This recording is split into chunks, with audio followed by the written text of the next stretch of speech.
Dia cuma bilang kayak gini. Dia bilang kayak gini.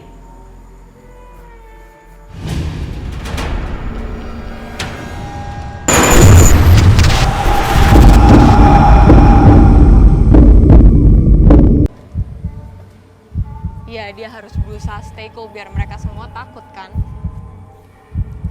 Terus apa yang dia lakuin? Mandornya itu memang nggak mau tahu. Tahu nggak sih? Faktanya sebenarnya para pekerja itu dibayar sesuai, tapi mandornya yang korup. Oh, dan mereka mengetahui itu, makanya mereka demo. Mereka ada yang tahu mendengar isu tentang dikorupsi dananya dari mandor, tapi sebagian lagi berpikir itu memang dari pusat. Dan si mandor itu rata-rata pakaiannya dulu dia pakai kemeja safari, dia pakai celana pendek dan boots. Setelannya mirip-mirip seperti itu. Kumisnya tebal. Dan mereka suka nendang-nendangin para pekerja.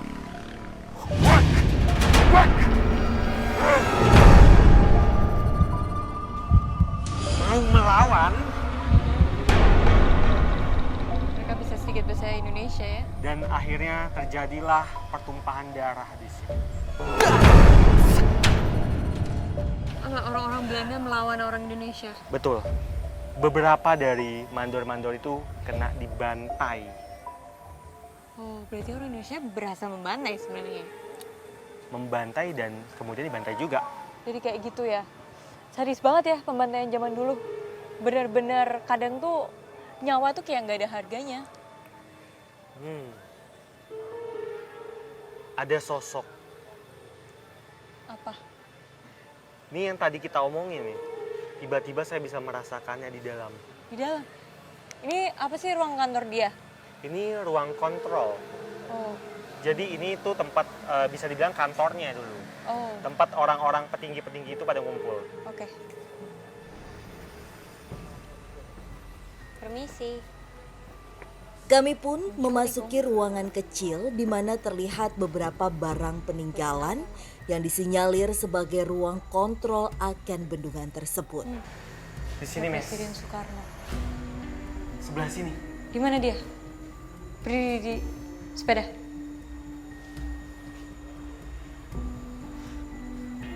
Kayak gimana sih orangnya, Ruth?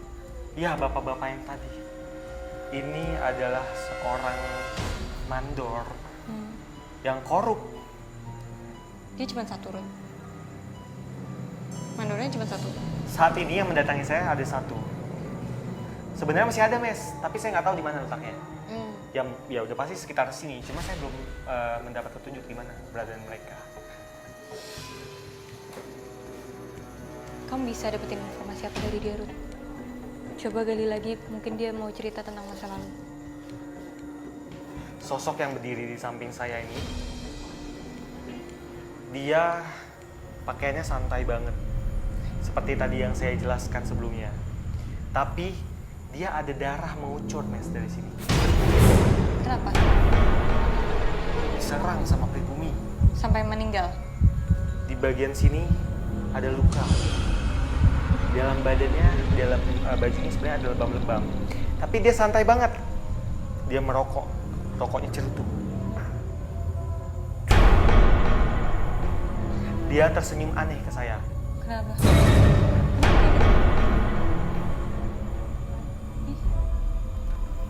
Biasalah, kan kita berdua ini adalah orang pribumi.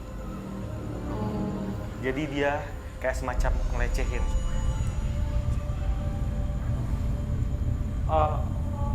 Oh, bukan saya, Mes, kata dia.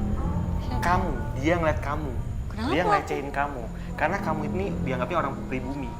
Lah, kamu kan juga orang Indonesia. Oh, dia bilang saya mirip sama keponakannya. Jadi dia mengira Dikira saya kamu juga orang Belanda. Nederland. Oh, oke. Tapi saya nggak jahat ke kamu loh.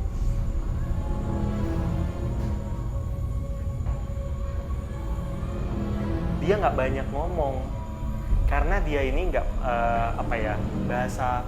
bahasa Indonesia ini terbatas. Dan saya cuma bisa membaca dari emosi dia, dari gelombang pikirannya dia aja, gelombang emosinya aja, yang saya rasa seperti itu. Jadi ya dia ini memang menggambarkan bahwa dia ini korupsi dulunya. Dia dan teman-temannya ini yang sederajat dengan dia, yang di atas dia, tapi nggak semuanya ya. Jadi karena ada yang bagian atas yang memang jujur, jadi memberikan uang sesuai dengan memberikan upah sesuai. Oke. Gitu. Bentar, berarti saat pembantaian dia dibunuh sampai mati?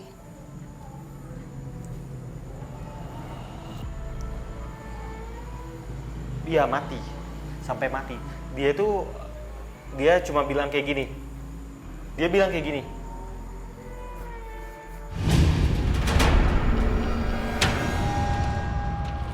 Mati. Iya, mati maksudnya. Ngomong-ngomong, ada bisikan-bisikan lain ke telinga saya. Apa?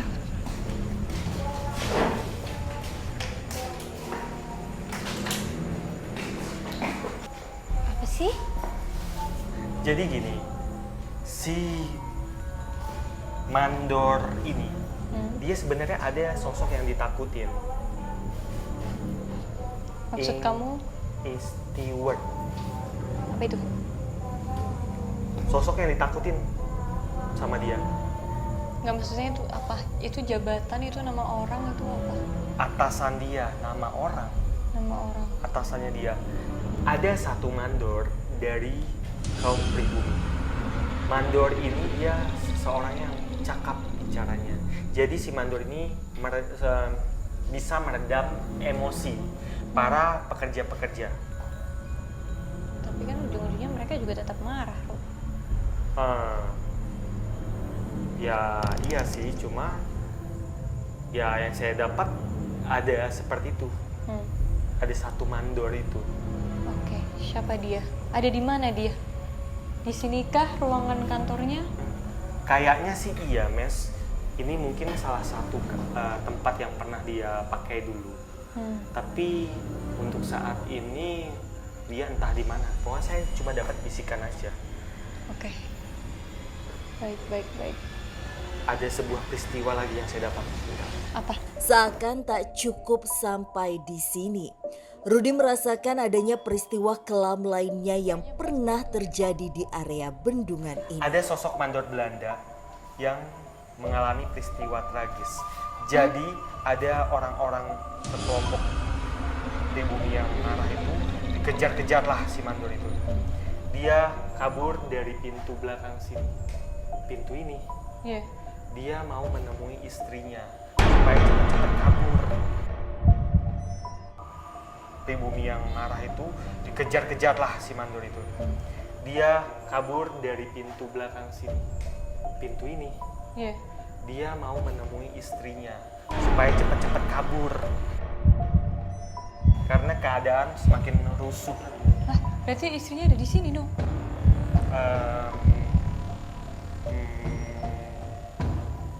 Iya, istrinya juga di sini. Ruangannya di belakang, jadi nggak bisa dibuka. Mungkin kita lewat saja. Oke. Residu energi dari peristiwa kelam yang lainnya membawa kami ke sebuah bangunan layaknya sebuah menara. Gimana, Ruth? Lari Dia kemana jalan dia? ke sini, Mas. Wow.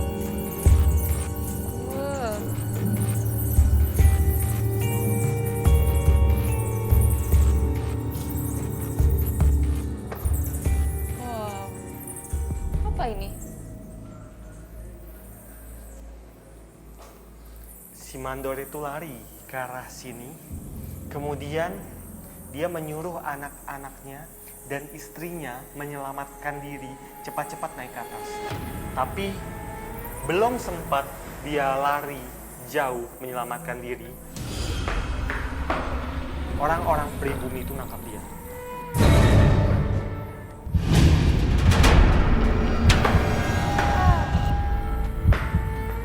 Dan fakta lainnya, Ada yang dibantai, Nes.